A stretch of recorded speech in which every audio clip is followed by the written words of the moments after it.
hallway. Let's take a look at Carmen 35. This is the new one. This is a poem that Catullus is writing to his friend Caecilius. And no, it's not the Caecilius from the Red Book. It's a common name.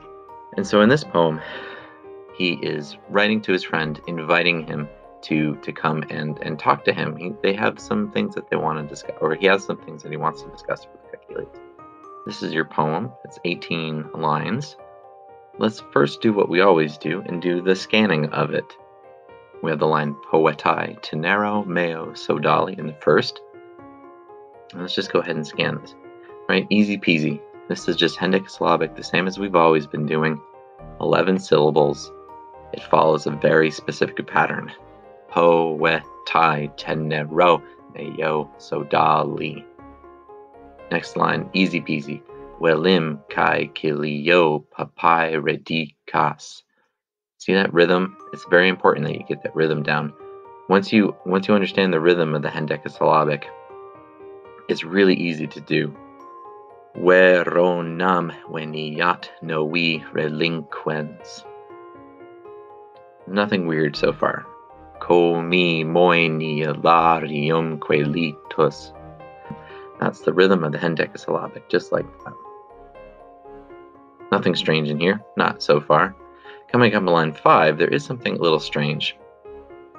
Nam quas dam volo cogitationes. That one broke the pattern. See that in the dactyl, the second foot. It should be a dactyl, but it's not.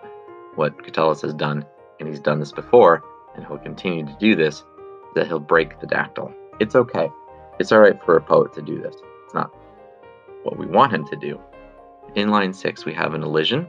So if we were to, as we always should do first, to break up the syllables, we would find that there are in fact 12 syllables, and that ain't gonna fly here. So we look for an elision, and we find that the I in amici elides with the A in accipiat. So what that is really doing is taking the ki and the ak and smooshing them both into one syllable. Amicaccipiat sui mei que. There it is. Line 7, no problem here. Quare si sapiet viam ora bit. Line 8, no problem here. Quam vis candidi milies puella. Can you imagine hearing the entire poem just like going through this? Put a little music behind it, it would sound great. Alright, line 9, eiuntem revocet manusque colo. You get that rhythm down and everything just goes together. So this is the third time that you're doing this. And so you really, even now, you should first make sure that you have the ability to put these into their syllables. Second, you should count the syllables. For right now, we're doing hendecasyllabic, which means there has to be 11. And then the third thing you should do is apply the meter to it. It is a tempting thing to do the meter first, but until you really get a handle on how these syllables work, you really should be breaking up the syllables first. So this is halfway through. This is as far as I'm going to go. I'm going to leave you to do 10 through 18 by yourself. If you are having any problems with this, go back and listen to that rhythm, see how it goes, and see if you can catch the rhythm.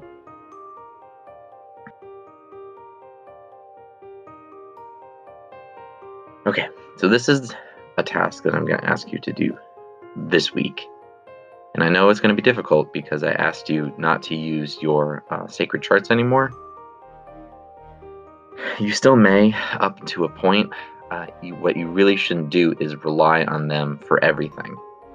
They're not going to be available to you when you take the IB test. So it's incredibly important that it's been 3 years now. You really should have enough of a familiarity with the 6 different cases that you can identify them when they come up.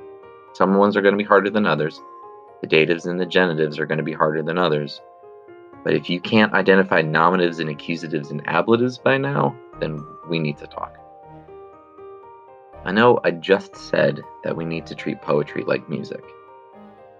But when we're translating, perhaps what is easiest to do is to treat poetry like prose. So we have here on the screen, I have the first 6 lines of the poetry. But if you look, this is an entire sentence. And sometimes we get into the habit where we look at a line and we treat it as if it were its own separate thing, and they're not. They continue on to the next line. There's a special word for that. It's called enjambment, when the idea of one line continues on to the next line.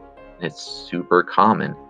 It's actually very uncommon for one line of poetry to be a complete thought. It hardly ever happens. So when we're translating it, perhaps the easiest thing to do is to take it all as just a really long sentence. Then it's not so intimidating. Then we can actually, go through the whole thing as if it were something that we did last year. Let's just start going through these words and identifying what they are. All right, if you don't know what these words mean, then it's important that you get a dictionary or the glossary. And we know poeti, tenero, meo, sodali. Up here we have a noun and an adjective, and then another adjective and a noun. Every word here, every single one, they're all in the same case. But there's only one case that can do all the endings, A, E, O, and I. That's right, these are datives. We're starting off the poem to or for somebody, to the poet, to the dear poet, to my friend. All right, Wellum, we have a verb here. Kaikilio obviously is a noun because it's our friend. Papyri is paper, so that's a noun. And dikas is got another verb. There's something weird here in papyri. It's a short E sound. If you look at the glossary, you'll find that this is a second declension word, and there are no E endings in second declension word. Well, what this is that Catullus is addressing the paper. He's speaking directly to the paper, which is something he's already done, right? He did that in the second poem when he was talking to the bird. So this is evocative. He's directly addressing it. In Kaikilio, well, it can be an ablative or it could be a dative. He's addressing this paper to Caecilius. It's really probably be most helpful if we take the next 2 lines together because of that enjambment. So we have Verona veniat novi reliquens comi moenia larium que litus. This is a difficult one because if you look at the endings of novi and comi and moenia and even larium and even litus, if you don't know what declensions these come from, if you don't know the genders of these words, this can be very, very difficult. Well, veronum is easy. That's accusative, obviously. But novi and comi, well, what could these possibly be? Well, they come from the second declension, so that limits our possibility right there to either genitive or nominative plural. If we look at the verb, there ain't no plural verb, so they must be genitive. Moenia, this is a tough one if you don't know this is neuter. This is a neuter plural. But that still leaves us with a possibility, is it nominative or accusative? Larium and litus. Litus is another. It's another neuter. I think I actually messed something up, and the next slide is going to show a color that is incorrect. Yes, it did. Larium should be green. It goes with litus. Whoops. It is an accusative. I don't know why I put it as a genitive. It's been a long night. All right, anyway. Nam quastam volo cogitationes. All right, quastam is an adjective. Volo is just a verb we recognize. Cogitationes is a noun that goes with quastam. AS and is easy to recognize. These are obviously accusative. And then we get the last line. Amici accipiat sui me'ique. All right, we know what amici is. That's a noun. Accipiat is obviously a verb. And sui and mei just mean of you, or rather of him and of me. They're just adjectives.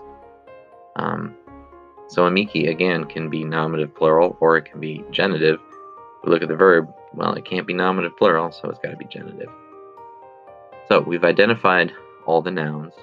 We've taken a look at all the verbs. Now we're getting a little bit more prepared. Now we know what the jobs of the nouns are in the sentence. Let's go back and take a look at the verbs.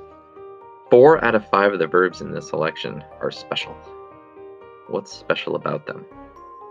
And if you've been reading through the package, you'll know that these are subjunctives. They're being used here in all sorts of different ways, as wishes, as possibilities, as things that might happen. Will is the only normal verb. We've identified the jobs of the nouns. We've identified the verbs and that they are subjunctive and they're going to be used in a subjunctive way.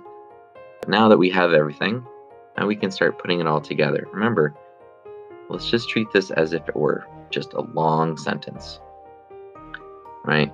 So the datives: to the dear poet, to my companion, I wish to Caecilius, oh paper, because he's talking to the paper, you should say, he should come, or he might come, to Verona, leaving behind the walls of Novacomum. And again, I messed this up because this is here we go. Because this is a accusative and not a genitive, it should say, and the, I guess, Larian shores. For I want certain reflections, certain meditations of a friend of his in mind, he should accept. Come up with something that sounds like garbage. So let's put it into more natural English. Oh, paper, I wish you might say to the dear poet, my companion Caecilius, that he should come to Verona, leaving the walls of Novacomum and the Larian shores, for I want that he should accept certain reflections of a mutual friend. That wasn't hard. It's a little time-consuming if you don't know what these words are and what they mean, but it isn't hard. Don't make it harder than it needs to be, I suppose is what I really should say. So this is up to line 6. If you look at the rest of the poem, you realize that there really are only 2 more sentences. Right? The next sentence goes from line 7, quare, and it doesn't stop until it gets to line 15, medullam. If I were you, I'd probably make this one stop at line 12, where the colon is, amore. Be procedural about it, and everything should work out fine. Right? Identify what these things mean, identify what they are, identify the verbs and how they're being used, and you're golden. You should email me with problems and questions. Voila.